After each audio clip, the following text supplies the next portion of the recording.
podcast for those who want to distract themselves from the news for 30 to 45 minutes and learn about the NBA instead. Each episode focuses on one NBA game from the week. An NBA beginner Irish, that's me, and longtime NBA fan Sam. That's me.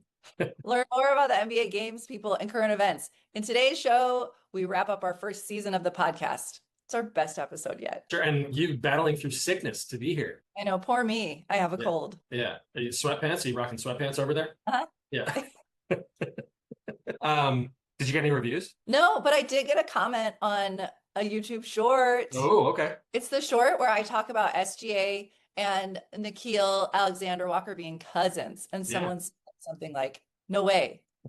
That felt like such a huge moment for me. I was so excited. Yeah, you taught someone something. Yeah, which is what I normally do every day in my life as a teacher, but not about basketball. Not about basketball. Yeah. We have a special episode coming soon with Andrew Lohman, draft expert. Draft expert, Andrew. So excited. That'll be coming up in the next couple weeks. All right, we got current events. So many current events. Get me up to speed. All I know is that it's the Pacers and Oklahoma City in the finals. Yeah. So no one's really giving Indiana much of a chance here. The number of teams that have won 68 regular season games is like few. That's an incredible achievement. Other than Denver, they're like steamrolling through the playoffs. So the Pacers are one of the more improbable finals teams that we've like ever had. A 4 seed is like not unheard of, but you can make an argument that they don't really have a top 10 player in the league, and that doesn't happen too often, that a finals team doesn't have that. When the playoffs were approaching, we were talking about the Timberwolves being a team that was like, felt like they were heating up at the right time. Mm-hmm. Their record wasn't necessarily like, they were 6th seed, right? Not great, but they made it all the way to the Western Conference Finals. And I was talking about how it would be very surprising if anyone but the Cavs and the Celtics ended up in the finals, and neither of them did. Yeah. What I missed in the East was that if you look at the Pacers, like last 50 games of the season, they were great. They were like this good, right? They were Halliburton. Whatever was wrong with Halliburton early in the season, he figured out, and their team was just phenomenal. Been a lot of buzz this week about what an unbelievable coach Rick Carlisle is. He just, dots all his I's and crosses all his T's. He's just, like very thorough, no stone left unturned when preparing for a series. He coaches the Pacers. Yeah. Do you know how long he's coached for them? It's not crazy, like less than 5 years or something like that. Not a ton of time. Coaches don't last in the NBA anymore. Apparently. Eric Spoelstra has been in Miami for like 17 years or something like that. And then I think Steve Kerr is second longest tenured in 2014. But then everyone other than those two current coaches, everyone else is hired after 2020, which that's pretty wild, right? Like, yeah. I don't know. I think like there's probably some truth to like when coaches lose their locker rooms, that Mike Malone apparently wasn't a very happy place kind of toward the end of his time there. Or there are other examples of coaches in the past few years that teams have just kind of quit on. But it feels really fast, right? You think about like how long it takes to become a good teacher or a good anything. And, if like you get 18 months and you're out, if things aren't going right, that's a lot. Can't think of too many other professions like that. I wonder what would be different if the teams didn't change at all for 5 years. Like all the players and the coaches, how they would develop together. I think that would be really interesting. But there's so many moving pieces that I think it would be hard to be a coach and constantly have different dynamics all the time. It's changing. What are some other moving pieces? What else would make that hard? I think about how at my current position, I have been working with my students. Next year will be the 4th year in a row I've worked with several of them, and like how much better each year has been with them because I know them, they know me. I know what each student really needs to motivate them, and I know who to push and who not to push. I just know these subtleties. And so I feel like with the coach, you've got this team of players who how they work really well together. I'm guessing, right? Like who to put on the court. This is me like totally making this up. Like I do not know. It's something like which plays work with which players, right? Yeah. Then if all of a sudden your top player, Luka Doncic, is traded, and then you've got to figure out like, well, how does Anthony Davis fit into this group of people? And that's got to set you back months in your progress. 100%. Nailed it. I couldn't agree more. Like, so many times these teams, like people make like big free agent decisions in the summer. Kind of the best example was when LeBron James and Dwayne Wade and Chris Bosh all went to the Heat together. Did you ever hear about this? LeBron was leaving Cleveland and he had an hour-long press conference or like an hour-long interview and he opened it. He said the line, like, I'm going to take my talents to South Beach. And there were like 59 minutes left in the interview. It's just like, wow. What else do you talk about? He's like, I'm going to the Heat. I'm going to go play for the Heat. But I mean, that was Like that was it. And so anyway, they did this introductory thing in the Heat's arena. The discussion was like, we're here to win championships. And LeBron was like, not one, not two, not three. He's like, we're going to win so many championships. And that first year they didn't win. Yeah. And the first year, they had a year together. It wasn't like they signed one of those guys at the trade deadline. It was like they had a full season and they didn't win. I think if I'm not mistaken, they actually lost that year to a Rick Carlisle coached Mavs team with this guy, Dirk Nowitzki, who was really good. Anyway, whatever. So it's way more complicated than just having a lot of good names on your team to win a lot of basketball games. I know I've hit it each of the last couple of weeks, but this is like my beef with this new salary cap in the NBA is like, it's just harder to keep a group of good players together. Yeah. I'm warming a little bit to the flip side that like, so there are two small market teams in the finals, which like I think the Thunder, since they moved from Seattle to Oklahoma City, I think they made the finals once and they lost. And the Pacers, I think, have made one finals as a franchise and have never won a championship. So like being a fan of those teams, like this is awesome. This is really exciting. And I guess like with this new salary structure, there is a chance that will happen more often for more small market teams. Like if the spending needs to be the same across the board, I don't know. I still just like am grumpy about the fact that teams can't keep homegrown talent in-house. Understandable. Especially my team. I know. It's okay. It's okay. And then we've kind of been dancing around it, but the other big current event is that the Knicks head coach got fired. First of all, so rude. Like I got them so far. What's the chatter about it? I know the New York fans not only are very vocal, but they are celebrities who have a platform. So is the chatter like, good, that guy, we lost? Or is it like, how could you do this? Like, this was the best season they've had in so many years. Yeah. Do you know? I think pretty split from what I've heard. There have been a lot of complaints about Thibodeau. And the two chief ones are that the guys that he trusts, he plays way too much. Like too many minutes every night. In last year's playoffs, it was like they were going on this great run. People didn't expect them to be quite as good as they were last year. And then it was like, best player got hurt, second best player got hurt, third best player got, and like he only plays 6 guys. So like if one of them gets hurt, you're putting in someone who just hasn't had the experience to, do what they need to do in the playoffs. So that was one of the complaints. There was a game they played against the Celtics in like February. But it meant nothing. Like as we've talked about it again and again, the season's way too long. No individual game is that important. The seeds were like pretty much set by then. Knicks were probably 5 or 6 games behind the Celtics in the standings. And like it would have taken something really dramatic for them to pass the Celtics for the 2 seed, which like who cares that much anyway? He played like all of his starters more than 40 minutes. Don't quote me on that. But it was like he played these guys just so many minutes for a game they ended up losing that wouldn't have mattered if they won anyway. But that's all to say. One of the big complaints is that he plays his guys too much. The other big complaint that I've kind of heard about him, and this was coming out of the Indiana series where like people are quick to find faults when a team loses, when sometimes you just lose to a better team and maybe there wasn't another lever to pull. But I think offensively, they're like very, very not creative. The Knicks, it was a lot of Jalen Brunson dribbling the ball for 15 seconds and then getting a difficult shot, which he would often make. And against the Celtics, he made a lot. It just like no creativity in their offense. They signed this guy, Mikal Bridges, from the Nets this offseason, and they gave up like 5 first-round draft picks over the next few, like a ton. They're paying him a ton of money. For most of the season, was kind of like a stand in the corner and shoot threes guy, which like for someone you're paying that much, and for someone who's been really good in the NBA for a long time, the thing that people don't like is that they probably could have gotten more out of him.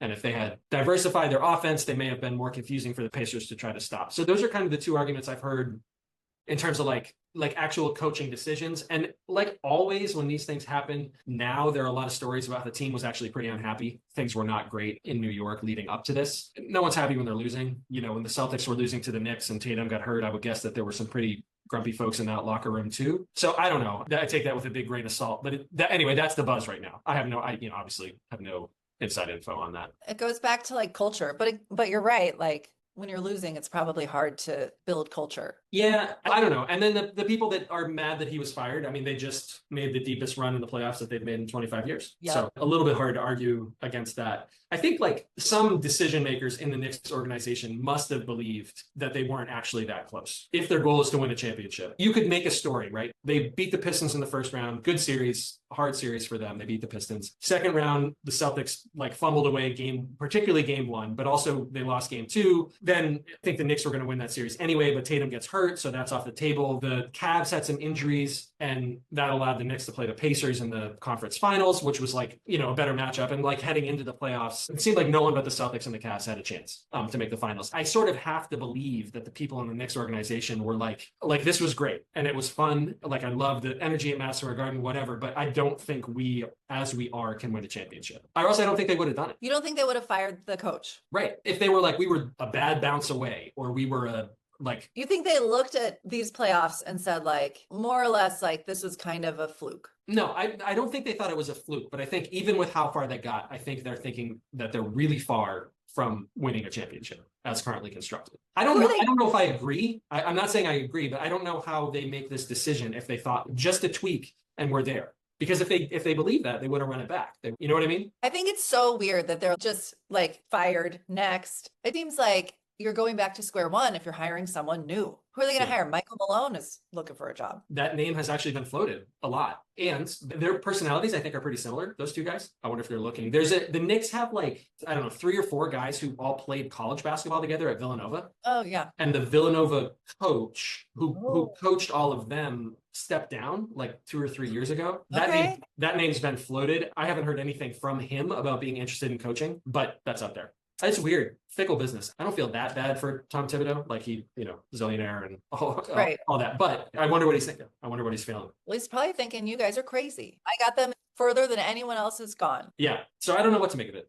I don't know. It's definitely like a what have you done for me lately kind of business. Yeah. We've talked about player empowerment, which is a good thing, right? That's the labor. But I wonder if things turn toxic a lot faster than they used to, with the way that information can be leaked on the internet or social media. They have their own platform. They lose a game and they send a tweet with a question mark. And all of a sudden it's what's wrong in that locker room? I wonder how much of their job is quelling that stuff. I've heard Steve Kerr talk about needing to manage players on their phones at halftime. Oh. Right? It's teaching.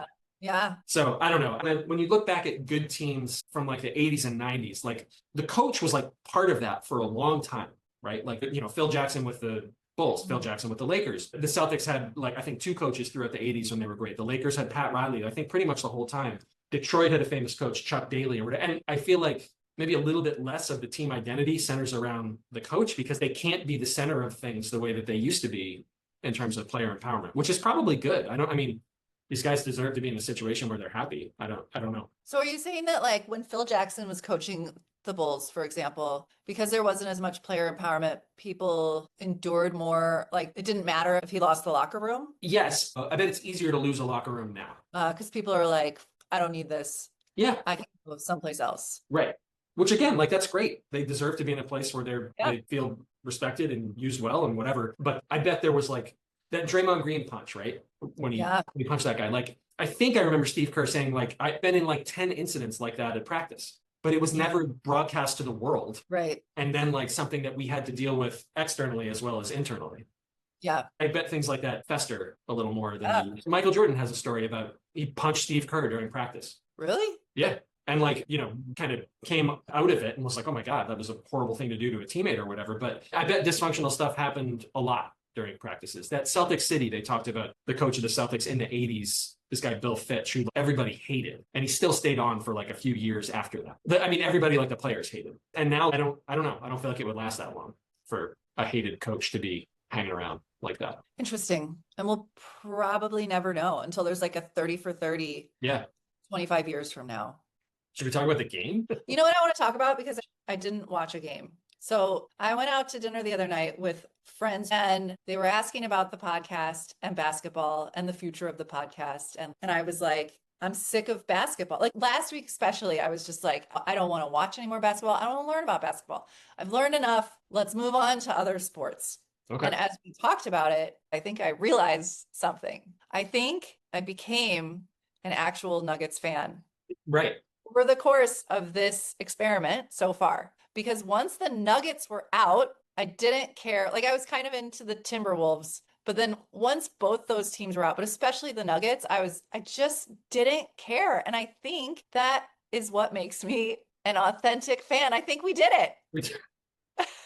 We did it. That's great news. What feeling do you get when you think about watching, if this became an NBA, but mostly Nuggets podcast? What does that feel like? Oh, well, that feels overwhelming because I think Like when I think about every time we had Hannah on to talk about the Nuggets, so she's a super fan, I think, because she knows the background stories of all the players and she knows some history and she knows like what's going on and she reads about it. Like I don't want to have a Nuggets podcast because I'm not a Nuggets expert. I just like them the most. It's like when Hannah at the beginning of the season was like, you got to learn about one team, you dig into one team. I Like mean, you. She was like, you. Sam really digs into the Celtics. Yeah, yeah. So does finding another team to dig into next year sound good, or you're too all in on the Nuggets already? That's a good question. I don't know. Yeah. Um, Might need to let it breathe for a few weeks, not watch basketball for a few weeks. I'm going to go without basketball for a few weeks. And then Alice and I are going to talk about WNBA. Yeah. All right. What do you think? Reflecting on this season, okay? So if we talk about a wrap up of what this experiment was, like super fun. I had so much fun. Yeah. I became an authentic fan. Yeah. I learned so many things. I can talk to more people now. Like it did everything that I wanted it to do. So thank you, because this was right. I loved it. Okay, tell me about your journey. Well, it's a very different process for me than you. Like I just got to talk to you. It happened to be that we were talking about basketball, but it was just like a guaranteed funny, fun conversation with a friend for a couple hours a week about a predetermined topic that like you had to pretend to be interested in. So I didn't most of the time. Yeah, I still remember the glazed over the glazed over eyes comment. But so like that was great. I mean I love talking about basketball. It's not, but the overlap of like the Venn diagram of people who are funny and interesting and who will also talk to me about basketball is not that big. I feel like I paid more attention to the NBA this year than I would have, which was fun. Okay. That was a nice thing. And watching games in a little bit different way, thinking about the players as people more was really nice. I thought it was great. Yeah. So you've mentioned football a couple times. My friend Christian was like, don't do basketball again. Right. But he's only like 20% of our listeners. So right. Yeah. The other 4 people might have strong feelings. So we could talk about football, which is something that people in my household also like to watch. Yeah. We could talk about the NFL. We could follow the NFL. We could do college football, which is very popular in my house. Yeah. It's a big deal. Or you and I could look into learning about a sport together. Right. Something you don't know about as well. It could be like Jim suggested boxing. Yeah. I don't know. I don't want to do baseball. No. Like that's not an option. Yeah. I think like in terms of what you're talking about, if you don't want to do basketball again, I think probably the NFL makes the most sense. I think, because I would know enough to do this about the NFL. I know enough about football to do this. I don't know if I know enough about today's NFL, but I could catch up and start paying attention. Yeah. That could give you something to read about. Yeah, for sure. You know what else we could do is I could get involved in the fantasy football draft. I don't know anything about that. Have you done that before? I never keep up. That has legs for a segment, an update about your fantasy team. That has that's already funny. There's no way that's not funny. Just updates from you about your fantasy team would be great. Yeah, that's true. Okay. Yeah. Right now I'm thinking football. Yeah, I love it. There's just so many fewer games. It doesn't feel as overwhelming, I think. Well, I love that. Well, yay, the NFL starts in August. Yeah. Yeah. I mean, preseason is probably happening like now-ish. Okay. Your team is the Patriots. Mine's the Broncos. Fun. Yeah. Do you want to talk about the finals at all? Do you have things to say about the finals? Not really. So Pacers, Thunder, everyone thinks the Thunder's going to win pretty easily. Probably not everyone, but a lot of people think the Thunder's going to win pretty easily, like in 4 or 5 games, which does seem like the most likely outcome. What do you think is going to happen? Yeah, I think Oklahoma City's going to win. I don't think it's going to be in 4, right? It's 7-game series. Yeah.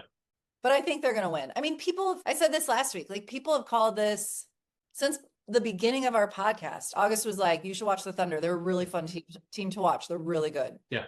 Yeah. So I think it's going to be them, and good for them. That's exciting for them. It is. I mean, we're seeing this like rising star. This SGA is just coming into his prime, probably going to win a championship. I was talking to August a while ago about like he still thinks Jokic should have won MVP. And he was like, he's better than SGA at everything. And I said winning. And he was like, yeah, that's a team thing though. And he's right. But like 68 wins is like, to be the best player on a 68 win team and not have missed time, you have to be so good every night. He's awesome. It's fun. It's fun to watch. I'll probably watch a game. I don't know. I wonder what would happen if you put Jokic on that and swapped SGA. Like, is it the team plus having a really good player? Great question. Yeah. Great question. I'll tell you this. I think that the Nuggets would be a lot worse with SGA than they would with Jokic. Yeah. I think that the Thunder probably would have been about as good with Jokic We'll instead never of this. You don't know. I mean, it's pretty hard to predict that they would have won more than 68 games. That's a lot of games. Yeah. Will they have people moving in the trade? Can they protect that team and be like, oh, we're good? I think what I've heard is that they will be able to run pretty much the same team back next year, with maybe the exception of this guy, Lou Dort. Seems to be like not in a great spot salary wise, but he's young. He's an awesome defensive player, good shooter, whatever. So I wouldn't be shocked if he wasn't there last year. But the other weird thing about the Thunder is they're really young. Most of their regular players are younger than SGA. And you would assume that most of those guys will actually be better next year. It's like every year, as soon as there's a team that's dominant, it's like, how many can they win? Since the 17 Warriors has been a new champion every year. And people are always wondering, when's the next repeat champion going to happen? And, I mean, this team has as good a chance as any. Who knows? Like, injuries or who knows? So we'll see. But I don't expect it to be a very competitive or long finals. I guess if I had to guess, I would guess Thunder in 5. Okay. Yeah, we'll see. We'll see. So give me your MVP. Think as broadly as you want.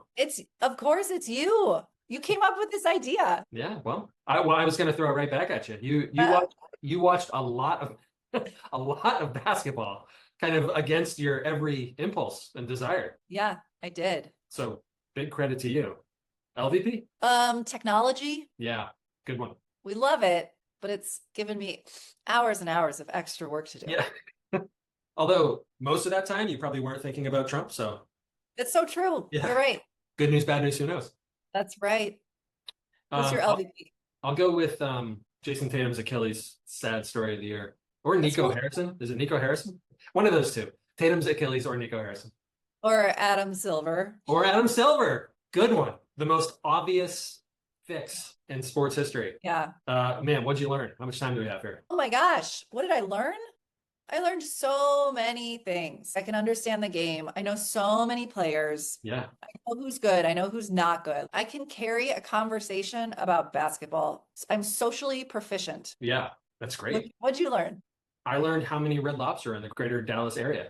21. I think it was 21. I can't remember. And then most confusing part? I think for me, the most confusing part is still like how fast the owners turn on the coaches. Good one. Like it is like, if you are not the best, you're fired. Yeah. If you have a bad day, they're like, you know what? This isn't working out. Yeah.